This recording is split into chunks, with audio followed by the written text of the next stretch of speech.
आज स्वराज्य यात्रेच्या आपण सोलापूर जिल्ह्यामध्ये आलेला आपण कशा पद्धतीचं वातावरण राज्यामध्ये पाहायला मिळते कारण आपण बाहेर ठिकाणी फिरता आलो काय आनंद तिथं आपलं महाराष्ट्रात. तर पुढचं असं नाही, पण आता महाराष्ट्रात महागाई, बेरोजगारी आणि भ्रष्टाचार खूप मोठी आव्हानं राज्याच्या समोर आहेत. आणि आता आम्ही तिघही 3 आठवडे दिल्लीला पार्लमेंट सेशनच्या वेळेस अनेक चर्चांमध्ये पक्षाने सहभाग घेतला. आणि जो डेटा आमच्याकडे येतोय त्याच्यामधून महागाई, बेरोजगारी आणि भ्रष्टाचार, हा आमचा आरोप नाही आहे, डेटा सांगतोय, या प्रचंड महाराष्ट्रात वाढलेला आहे. देशामध्ये अनेक राज्यांमध्ये आज जो विकास होतोय ते बाकीच्या राज्यांमध्ये जास्त वेगाने होतोय असंही लक्षात होते. त्याचा दुर्दैव आहे की महाराष्ट्र जो देशामध्ये प्रत्येक बाबतीमध्ये अग्रेसर असायचा, यशस्वी असायचा, ही परिस्थिती आज राज्यात राहिली नाही, ही दुर्दैव. विकास मागं पडतो पण राजकारणामध्ये जो मान आहे तो प्रत्यारोप आणि खालच्या पातळीवरती आणून प्रत्यारोप सुरू आहे. अतिशय गलिच्छ राजकारण महाराष्ट्रात तुमचं सरकार आल्या सुरू आहे. आणि दुर्दैव आहे हे आपल्या सुसंस्कृत महाराष्ट्राला, छत्रपतींच्या, शाहूजी आंबेडकरांच्या आणि कलापती यशवंतराव चव्हाणांच्या महाराष्ट्राला नष्ट होणार.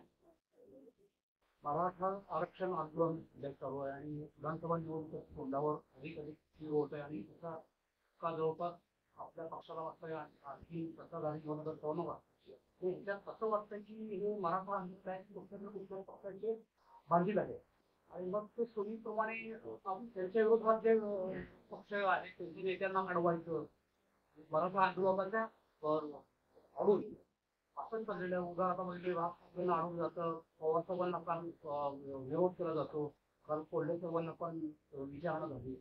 ते बरोबर सर्व मला त्याच्या याला पूर्णपणे जबाबदार महाराष्ट्र सरकार आहे. कारण असं की सरकारने, म्हणजे मला तुमच्याच चॅनलवर नाही गोष्टी कळतात की अनेक वेळा राज्यातले अनेक मंत्री आणि माननीय मुख्यमंत्री हे त्या लोकांना भेटलेले आहेत. त्यांनी त्यांना काही शब्द दिलेले. आणि जेव्हा आमचा समज असा झाला की सरकारमधलेही नेते काही वेगळ्या मिटिंग घेतात, त्याच्यामुळे कसं असतं की एका सरकारमध्ये जेव्हा आपण एकत्र काम करतो त्या पूर्ण सरकारची ती जबाबदारी आहे. जर मराठा, लिंगायत आणि भटक्या विमुक्त समाज, सगळ्या समाजाचे जे आज सरकारमध्ये असणारे नेते सरकार म्हणून पण बोलतात आणि बाहेर जाऊन वेगवेगळ्या व्यासपीठावरनं बोलतात. शेवटी ती भूत कोण बांधतं तर सरकार बांधते. त्यामुळे सरकारने नक्की ठरवलं पाहिजे की सरकारमध्ये सरकार एक म्हणतं, जे मंत्री दुसरं काहीतरी बोलतात.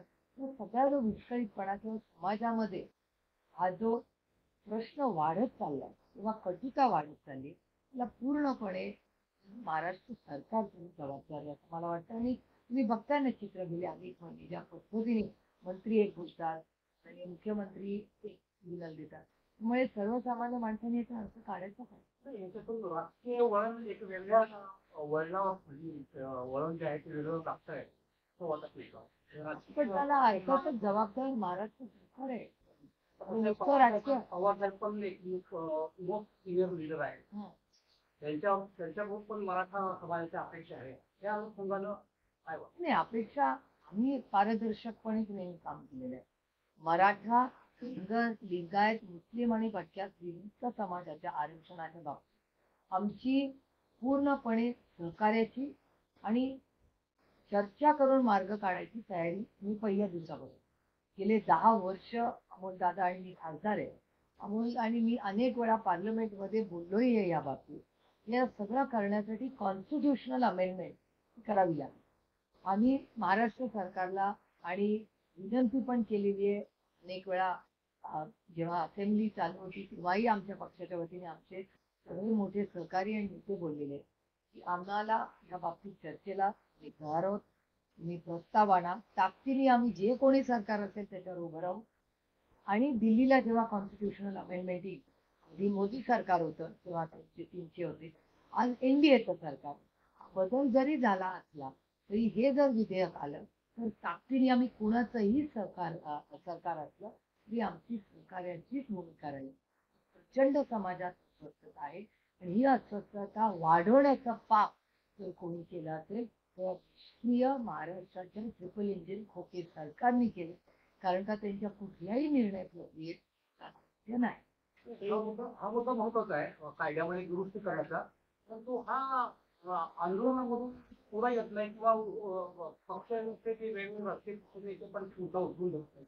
म्हणून जो कळीचा प्रश्न जो आहे तो कायद्यामध्ये दुरुस्ती करण्याचा आहे. सगळ्यात कोणी बोलत नाही. सगळ्यात जास्त मी बोललो पार्लमेंटमध्ये सुद्धा. मी इथे तिथे बोलले राज्याच्या आता सध्याच्या राजकारणामध्ये जे चालू आहे आता मागच्या आठवड्यातच पार्लमेंटमध्ये. आणि हे व्यासपीठ हा प्रश्न नाही मला माहिती कोण काय बोलते नाही. मी अकाउंटेबल आमच्या संघटने बोलतात. बाकी काय काही लोकशाहीवर प्रत्येकाला बोलायचा अधिकार आहे. तर आम्ही तडमशाहीवाले नाही. आम्ही काय विरोधात बोलला म्हणून इन्कम टॅक्सची नोटीस सीबीआय निधी असल्या भानगडी आम्ही कधीच सत्तेत आक्षेपही केले नाही. 70 वर्ष आमचा हिशोब काढतात. तेव्हा असं दलितच्या राजकारणाने केलं नाही. आणि सत्तेत आल्यावर भारी तुम्हाला की तुम्ही ज्या ज्या संसदेमध्ये तुमच्या त्यांना नोटीस लिखते ऐकून बघा आता देखील निघाली कालच आली आहे. कालचं बोलल्यामुळे आज कदाचित परत लव्ह लेटर येईल. आम्ही त्याला नोटीस नाही म्हणत आम्ही तुला कधी नाही. पहिलं मराठी होऊ द्या. एक राऊंड मराठी पुढे ढकलायचं. ऑक्टोबर किंवा नोव्हेंबर आपली आहेत ना तेव्हाच होणार ना ऑक्टोबर नंतर. कारण का आपलं एक्सटेन्शन आपल्या तारीख 28 नोव्हेंबर आहे.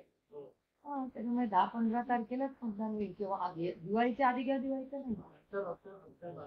हो पण आम्हाला दिल्लीत मला आमदारांना आठवत असेल दिल्लीचे त्यांना आणखीन दिवस जरा बॅटिंग करायचं. केंद्रातलं सरकार केंद्रातलं नेते महाराष्ट्राचे आरक्षणावर का बोलत नाही. याला गुण असतं की महाराष्ट्रात की महाराष्ट्राला आरक्षणाची गरज नाही. लोकशाही आहे. प्रत्येकाला बोलायचा अधिकार आहे. आणि जे दिल्लीवर नाही येतात पण बोलत नाही त्यांना विचारा ना दौऱ्यावर येतील तेव्हा प्रश्न. मी दुसऱ्या आरक्षणाची गरज आहे किंवा नाही कसं आरक्षण तोडगा काय प्रस्ताव द्यावा सरकारने. आमची सगळ्यांबरोबर चर्चा करायला आणि मार्ग काढायला पूर्ण तयारी आहे.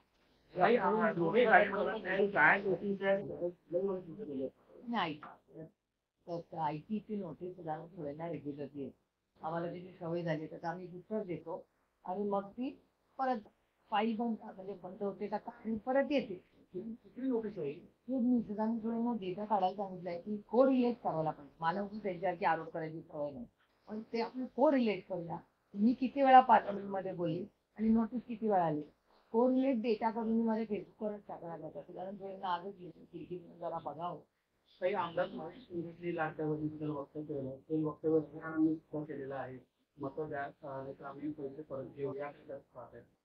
मला काही आश्चर्य असं माझं काही अपेक्षाच नाही सरकारकडून. आणि गलिच्छ राजकारण म्हणजे दूध का दूध पाणी का पाणी. आजकाल भारतीय जनता पक्ष आणि त्यांचे सगळे जे मित्र पक्ष आहेत त्यांनी फेक नॅरेटिव्ह वगैरे. आता एक शब्द दिल्लीचा भारतीय जनता पक्षाला पाठ होता तो आता त्यांच्या मित्र पक्षांनाही पाठ झाला फेक नॅरेटिव्ह. तो फेक नॅरेटिव्हचा भाग त्यांना जे वाटत होतं तर दूध का दूध पाणी का पाणी कर्ज पोटातलं ओठात आलंच की नाही. ही लाडकी म्हणजे महाराष्ट्राची लाडकी बहीण योजना अशा बाबतीत नाराजी होती. दादाने सुद्धा परवा बोलताना सांगितलं की माझी लाडकी बहीण दुरावली आहे. नाती काही चॅनलवर बोलायचा विषय नाही. नाती मनात ठेवून ती निभवायची आहे. मीडियाचा विषय नाहीये. काही टीव्ही सिरियल नाहीये. वाचतोय माझं आयुष्य. माझं आयुष्य मी काय स्लीववर घालून चॅनलवर अत्यंत पारदर्शकपणे त्याचा तमाशा करायला मला तरी आवडतं.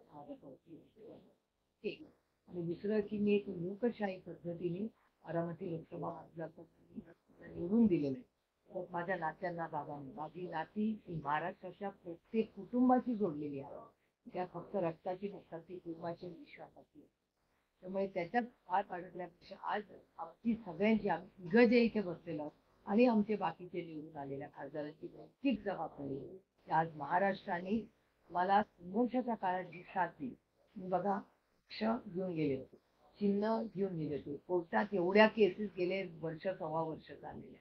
त्यामुळे हा संघर्ष असताना म्हणजे आम्ही तिघं निवडून येतात म्हणजे इलेक्शनला लढताना कुठल्या चिन्हावर लढणार हेही आम्हाला तिघांना माहिती. पक्ष त्यांनी नेला होता चिन्ह त्यांनी नेलं होतं. सगळी यंत्रणा सत्ता MLA सोसायटी जिल्हा परिषद पंचायत समिती दूध संघ काय राहिलं होतं सांगा ना. सगळंच ते घेऊन गेले. आणि अतुलची शक्तीने ठरवलंच होतं आमचं आयुष्य उद्ध्वस्त करायचं. आणि एक गोष्ट आहे की या लोकशाहीमध्ये सगळ्यात मोठी ताकद ही मोठे पैसे आणि यंत्रणा नाही, ह्या राज्यातली इमानदार मायबाप जनता आहे. त्या जनतेची ताकद या लोकसभेमध्ये देशाने दाखवून दिली. या मोदी स्लॅश इंडियन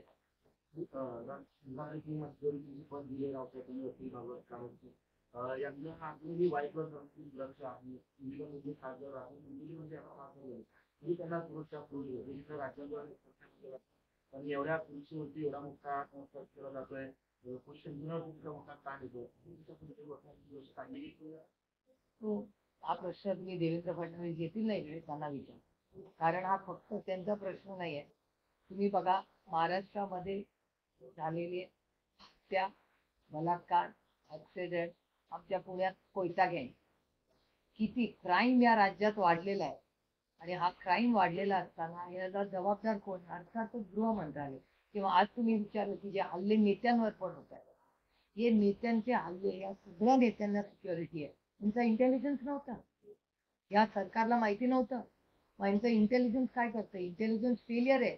ज्या पद्धतीने मग अमोल मिटकरींच्या गाडीवर झालेली घटना असेल, जरूर अमोल मिटकरी एका वेगळ्या विचाराच्या पक्षात काम करत असले तरी जो गलत है वो गलत ही है. अमोल मिटकरी असतील, जितेंद्र आव्हाडांना सिक्युरिटी, उद्धवजींना एवढी उद्धवजींचं मला वाटतं झेड प्लस असेल, तो झेड प्लस सिक्युरिटी असणाऱ्या उद्धवजींना, जो माणूस या राज्याचा मुख्यमंत्री राहिलेला आहे पक्ष, तुझ्या गाडीवर अटॅक होतो, तेव्हा हा इंटेलिजन्स फेलियर नाही गृह मंत्रालयाचा.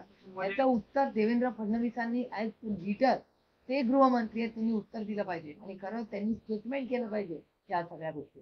पोलीस स्टेशन मध्ये गोळीबार होता आमदाराकडून दुसऱ्या आमदारावर, बरोबर आहे. क्राईम वाढला तर नाही, यांचं सरकार आलं की क्राईम वाढतो. आधी मला आठवत असेल की देवेंद्रजी मुख्यमंत्री असताना नागपूरवरचा क्राईम कॅपिटल ऑफ महाराष्ट्र. आता हे दुर्दैव आहे की पुन्हा has become the crime capital. आणि हा माझा आरोप नाही, मी डेटा माझ्या हातात असल्याशिवाय मी कधीही बोलत नाही. केंद्र सरकारमध्ये त्यांचं राज्य आहे, महाराष्ट्रातही त्यांचं राज्य आहे. त्यांचा डेटा सांगतो की महाराष्ट्रात क्राईम वाढलेला आहे, तो पुणे जिल्ह्यात त्याहून वाढलेला आहे. आणि राज्यात महिलांवरचे अत्याचार वाढलेले आहेत. मी म्हणत नाही, केंद्र सरकारचा महाराष्ट्रातील डेटा.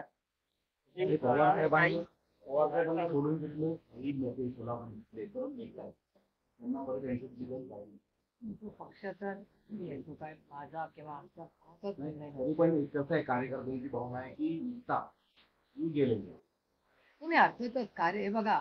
संघर्षाच्या काळात जे संघटनेबरोबर राहिले अर्थातच त्यांचाच मान, त्याचा काही विषय नाही. जो काही निर्णय होईल, की आदरणीय पवार तर स्वतः बोलते, जो काही निर्णय होईल तो सगळ्यांची चर्चा करूनच कुठलाही निर्णय, जे तिकीट जे निष्ठावंत आहेत त्यांनाही द्यायचा जो निर्णय होईल तो सगळ्यांचा. म्हणजे आता माड्यातले अर्थातच तो सगळा निर्णय किंवा आता शिरूर असेल, सगळे हे सन्माननीय खासदार जे निवडून आले, ते जे पक्षातले सगळे संघटनेतले आमचे पदाधिकारी, जिल्हाध्यक्ष, महिला, सगळ्यांना त्यांचाच मान सन्मान घेऊन पुढचे निर्णय.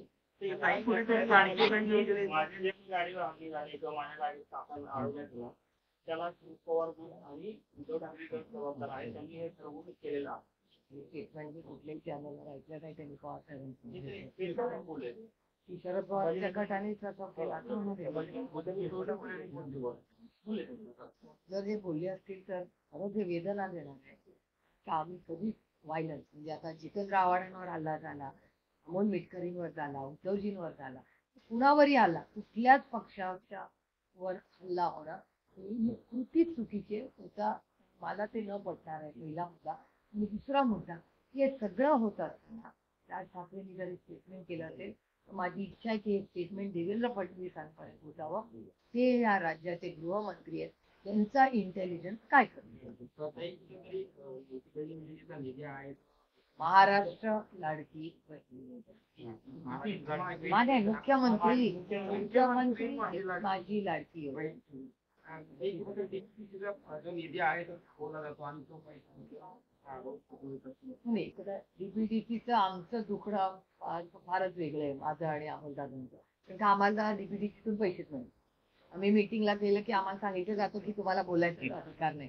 पण आम्ही दोघं तरी वयाने लहान आहोत हे आम्हाला मान्य आहे. तर आदरणीय पवार साहेबांना सांगितलं जात असेल की डीपीडीसी मध्ये खासदारांना बोलायचा अधिकार नाही. अजून काय अपेक्षा करणार आपण या? त्यामुळे डीपीडीसी मध्ये आम्हाला कधीच निधी नसत. मग ते कुठं अलॉट झालेलं ना तर निधी मिळालं अलॉट असं झालेलं वाटतं. आहे. काही काही तो निधी आहे ते राज्यासाठी वापरला जातो असा आरोप आहे. आता हे कसं आहे की हा निधी म्हणजे कदाचित तुम्हाला एक बोरिंग वाटेल पण ती थोडक्यात तुम्हाला सांगते. FRBM act, fiscal budgetary management त्याला म्हणतात.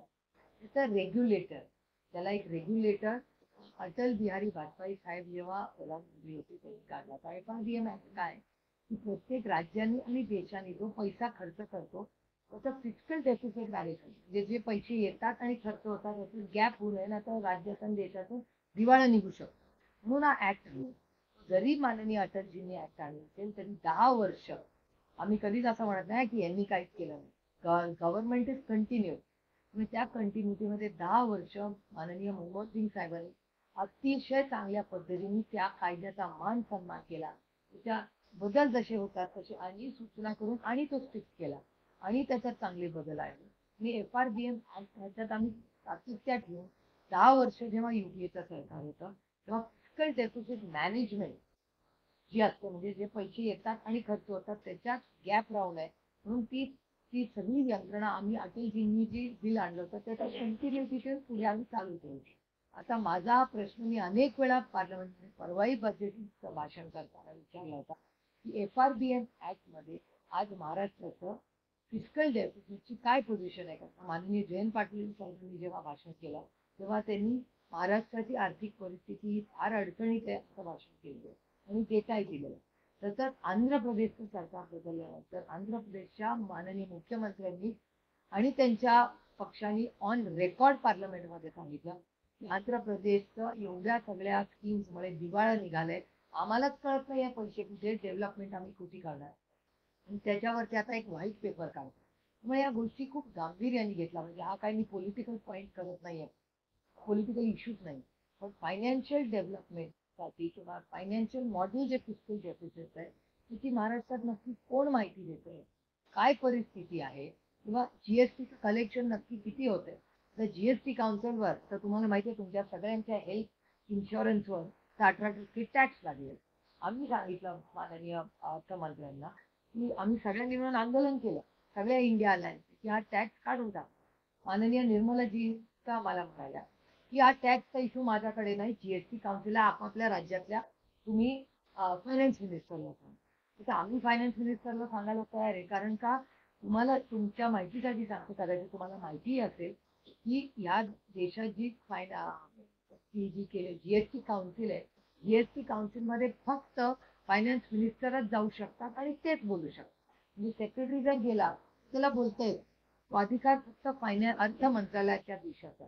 तर आम्हाला त्यांनी असं सांगितलं की या देशातल्या सगळ्या फायनान्स मिनिस्टरला आपापल्या राज्यात तुम्ही सांगा की हा टॅक्स तुम्ही करा तरच मी कमी करू शकतो. म्हणजे आमचा पहिला मुद्दा होता की आम्ही खासदार आहोत, आम्ही तुमच्याकडे मागणार, तुम्ही बोला ना सगळ्यांशी. सगळंच जर आम्ही राज्यात करायचं तर दिल्लीत पार्लमेंटचं महत्व काय, पहिला मुद्दा. दुसरा की महाराष्ट्राच्या काही वर्षाचा डेटा सांगतो की महाराष्ट्राचे अर्थमंत्री जीएसटी काउन्सिलला किती वेळा गेले. मग महाराष्ट्राचा आवाज जीएसटी काउन्सिलमध्ये पोहोचतच नाही, कारण सेक्रेटरी जातो, सेक्रेटरीला बोलायचा अधिकार नाही, मंत्री हजर नाहीत. त्याच्यामुळे मग जीएसटी काउन्सिल एवढी मोठी काउन्सिल तिथे तुमच्या माझ्या आयुष्याच्या दैनंदिन प्रश्न, तुमच्या गावावरचा टॅक्स, तुमच्या कॅमेराचा टॅक्स, तुमच्या इन्कम टॅक्सचे सगळे स्लॅब, तुमच्या सगळा बिस्किटावरचा, चॉकलेटवरचा, सगळ्या कपड्यावरचा, शर्टवरचा, ट्राउझरवरचा सगळ्याचे टॅक्स ते निर्णय प्रक्रिया होते जीएसटी काउन्सिलमध्ये. त्या काउन्सिलमध्येच महाराष्ट्र प्रेझेंटच नसतो. अशा वेळेस आम्ही काय करायचं, आम्ही 18% इन्शुरन्स टॅक्स कमी होणार आपल्यासाठी, किंवा ऍग्रिकल्चरला जी आपली मागणी आहे की सगळ्या ज्या ऍग्रिकल्चर गुड्स आहेत त्याच्यावरचा टॅक्स शून्य आणा.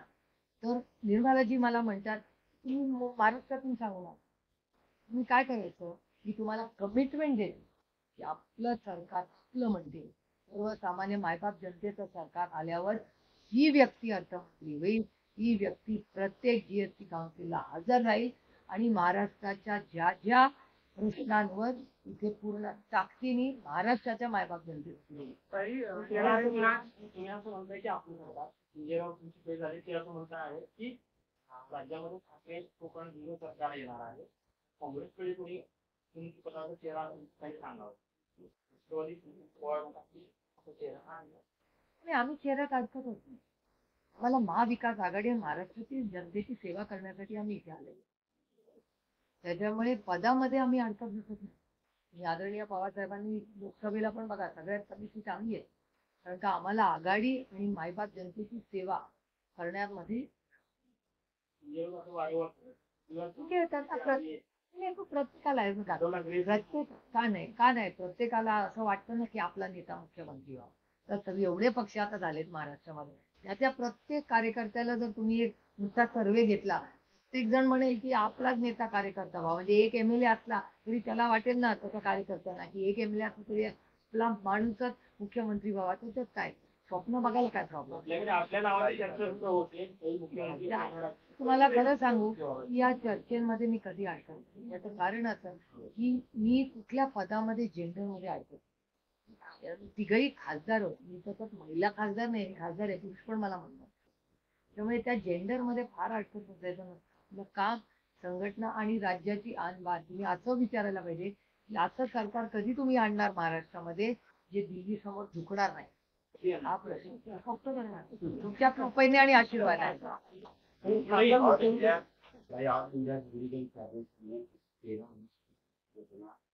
पुकारा है क्योंकि एक महिला की वहाँ पर कल हुआ तो इसके बारे में आज की महिला को असुरक्षित बिल्कुल पूरे देश में ऐसी बहुत सी घटना होती है जिसका खंडन होता है। ममता बनर्जी जी एक बहुत संवेदनशील नेता है और हम सबका विश्वास है कि वो जल्द एक्शन लेके उस पर फास्ट ट्रैक कोर्ट उस फैमिली को न्याय मिले। हमारी बच्ची को बचाने की हरकत हो, लेकिन आगे है ना के लिए हम सब संवेदनशीलता आगे इसमें ध्यान देना चाहिए। जो सरकार में लोग हैं देश में हर जगह सब में सिक्योरिटी महिलाओं की कैसी बढ़े के सब के लिए हम सब काम वक्त बोल्ड बिल जो सदर हुआ है वो कहीं ना कहीं पिछले 11 सालों से किसी एक समुदाय को लेकर ही भाजपा ने अपने बिल या कानून बनाए। इसके बारे में आप जो हमारी पार्टी की लाइन थी हमने वो पूरी पार्लियामेंट में बोली। हम साथ में सब रहे और जो जो मांग JPC की जॉइंट पार्लियामेंट्री कमेटी की मांग NCP ने की थी उस पर फाइनल डिसीजन हो गया है और वक्फ बोर्ड के लिए JPC हुई है। हम हमारे तरफ से 2 नाम भेजे थे। फौजिया खान जी का नाम भेजा था और हमारे भिवंडी के नेता और सांसद है वालिया मामा, उनका जैसे 2 नाम भेजे थे। सरकार ने एक ही नाम लिया। हमारी कोशिश थी कि फौजिया ताई भी उसमें जाए। एक महिला भी है, उनका बहुत अनुभव इसमें है और इस बिल में महिलाओं के बारे में बहुत कहा गया है, इसलिए हमारी कोशिश थी। लेकिन सरकार ने उनका नाम नहीं लिया, उन्होंने वालिया मामा जी का नाम लिया है, तो वो JPC में रहेंगे। हमें बहुत समाधान हुआ कि ये बात NDA सरकार ने सुनी। लेकिन उसमें 2-3 चीजें मुझे लगी कि उनके जो मित्र पक्ष है उन्होंने चंद्रबाबू जी नायडू की जो सांसद ने कृष्णा रेड्डी जी ने जो स्पीच किया उसमें उन्होंने कहा कि हम सब कमेटी के साथ रहेंगे, कमेटी में जो चर्चा हुई तो उनका कोई जल्दबाजी नहीं की उन्होंने। इसलिए मैं चंद्रबाबू नायडू जी की आभारी हूँ। और कल मैंने एक स्टेटमेंट देखा है सरकार का कि ये सरकार में जो राय मुख्यमंत्री जी जो भी सब बात के तय करेंगे। इसलिए इस सरकार महाराष्ट्र सरकार के सब पार्टियों की राय क्या है ये मुझे नहीं पता चला, क्योंकि वक्फ बोर्ड के जब चर्चा हुई थी तब NCP की जो दूसरे ग्रुप है जो उनका कुछ स्टेटमेंट नहीं आया। तो मेरे ख्याल से सबका क्या स्टेटमेंट है उसमें मुझे क्लैरिटी नहीं, क्योंकि मैं हाउस में पूरा थी उस दिन जब चर्चा हुई थी। लेकिन NCP जो दूसरी अजीत पवार जी की जो NCP है उनके इस बारे में राय क्या है उस दिन फ्लोर ऑफ द हाउस पे कुछ सुनने को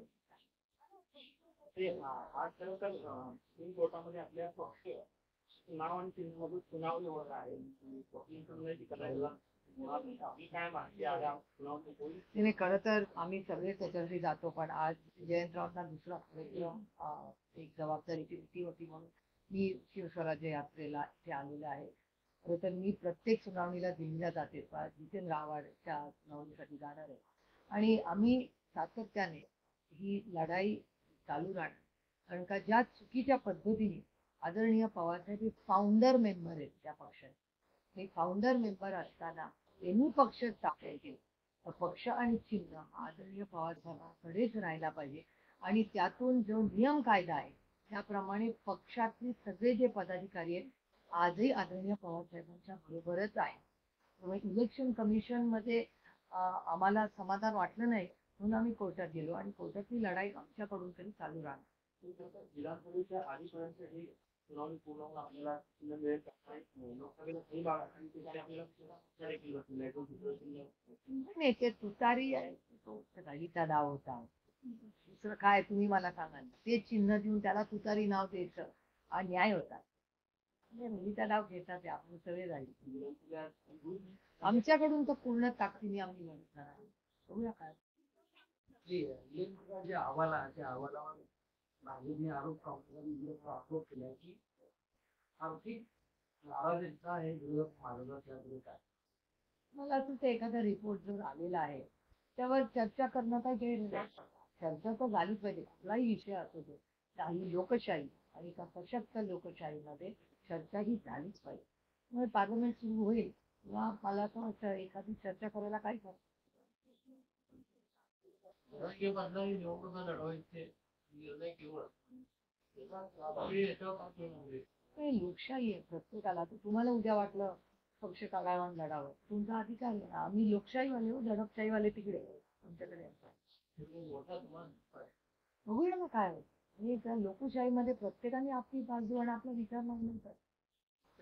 तुम्ही आता जीएसटी संदर्भात केला लाडकी बहीण लाडकी भाऊजी दोघं चित्र आहे दिवाळीचे चित्र आहे महाराष्ट्र लाडकी नाही, पण त्यासाठी काउन्सिलला जायला पाहिजे. मेडिक्लेम मध्ये तरी किमान हो, पण मग हे मला सांगण्यापेक्षा तुम्ही सरकारला सांगितलं पाहिजे ना.